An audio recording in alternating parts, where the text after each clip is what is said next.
Bonjour Nadine. Bonjour Julia. Bienvenue sur le plateau d'affaires conclues. Merci. Bonjour Julia. Delphine, notre experte, qui va estimer votre lithographie. D'où vient-elle? Alors, ça vient de mon oncle, qui était chef sérigraphe et qui côtoyait Jean-Michel Follon. Jean-Michel Follon, qui est l'artiste derrière voilà, cette lithographie. Et donc, il en a eu en cadeau. Oh, c'est sympa ça. Par l'artiste lui-même. Et alors, jusqu'à présent, où était-elle cette lithographie? Chez ma tante, elle l'a toujours gardée. Donc, et puis comme elle vit chez moi pour cause de santé, donc c'est moi qui ai récupéré toutes ces lithographies.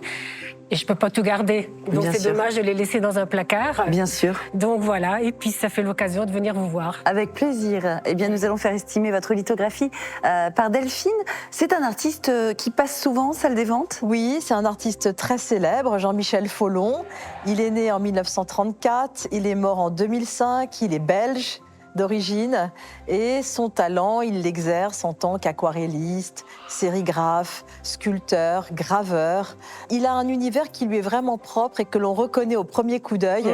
Ce sont tous ces aplats de couleurs avec un monde un peu imaginaire, des personnages finalement très esquissés, juste avec un contour, comme s'il nous projetait dans un monde imaginaire. Il est très engagé politiquement. Il est très en action au moment des grandes journées de mai 68 et il imagine une société plus douce. Et quelque part, on voit dans ce sujet très serein, ce bleu très apaisant, ces montagnes, ce personnage qui semble un peu lunaire, on reconnaît tout de suite son monde. Il a dessiné plusieurs logos. Et il a dessiné d'abord le logo pour Macintosh, pour la société de Steve Jobs, pour la pomme. Apple. Mais malheureusement, son projet n'a pas été retenu. C'est dommage parce qu'il était convenu dans le contrat qu'il touche $1 par ordinateur vendu. Et finalement, ce n'est pas lui qui a été retenu. Il a en revanche fait un projet pour l'exposition philatéliste de 1989.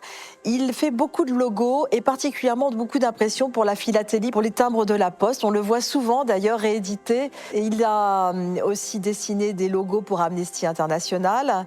Et puis, il a un support qui lui tient vraiment à cœur, c'est la sérigraphie. La sérigraphie, c'est un support très intéressant, techniquement parlant, parce que c'est une technique d'impression pour faire un nombre de reproductions en grand nombre, avec un système de pochoir. Et surtout, la particularité, c'est qu'on peut envoyer beaucoup d'encre pour donner de l'intensité à la couleur. Et vous voyez, là, on a un bon exemple. Tous ces dégradés de bleu, c'est grâce à la sérigraphie. C'est une technique qui va vraiment être mise au goût du jour par Andy Warhol, avec Marilyn, entre autres. Et puis, au moment de mai 68, il y a eu tout un jeu, je dirais, de visuels édités par les étudiants. C'est une technique qui va beaucoup être utilisée pour les autocollants, enfin, pour tout ce qui est art publicitaire. Là, nous avons une sérigraphie signée ici, Follon. Au dos, il est indiqué les éditions marquées. C'est là où était imprimée toute la sérigraphie. Et c'est là où votre oncle devait travailler. Cette sérigraphie, elle a un titre. On le trouve au dos. Elle s'appelle Le meilleur des mondes. Et d'ailleurs, ça renvoie à sa philosophie quelque part du monde. Et quelque part, je trouve que ça se rapproche aussi peut-être de l'illustration du Petit Prince. Ah, j'y pensais justement. Hein. C'est assez naïf comme ça. Il avait fait aussi un générique pour France 2 qui annonçait la fin des programmes. C'est vrai. Avec les petits... avec l'oiseau. Voilà, qui s'envolait, avec une très jolie musique. Oui, c'est un monde très doux, le monde de Follon. Alors, cette sérigraphie, elle a été tirée en 200 exemplaires. Et effectivement, je pense qu'elle sort de l'atelier puisqu'il n'y a pas de numéro. C'est embêtant, ça? Non, pas du tout. Elle est authentique puisqu'il y a le cachet au dos. Et puis, de toute façon, le modèle, on le connaît. Alors, elle est imprimée sur une plaque d'aluminium. C'est ça qui est intéressant aussi. C'est que la sérigraphie, vous pouvez imprimer sur de la soie, sur du textile, sur du papier, sur de l'aluminium. Tout est possible. Il meurt en 2005, mais il va créer sa propre fondation en 2000 où il va déposer plein d'objets, de gravures qui représentent son œuvre. C'est un grand artiste du XXe siècle. Oui.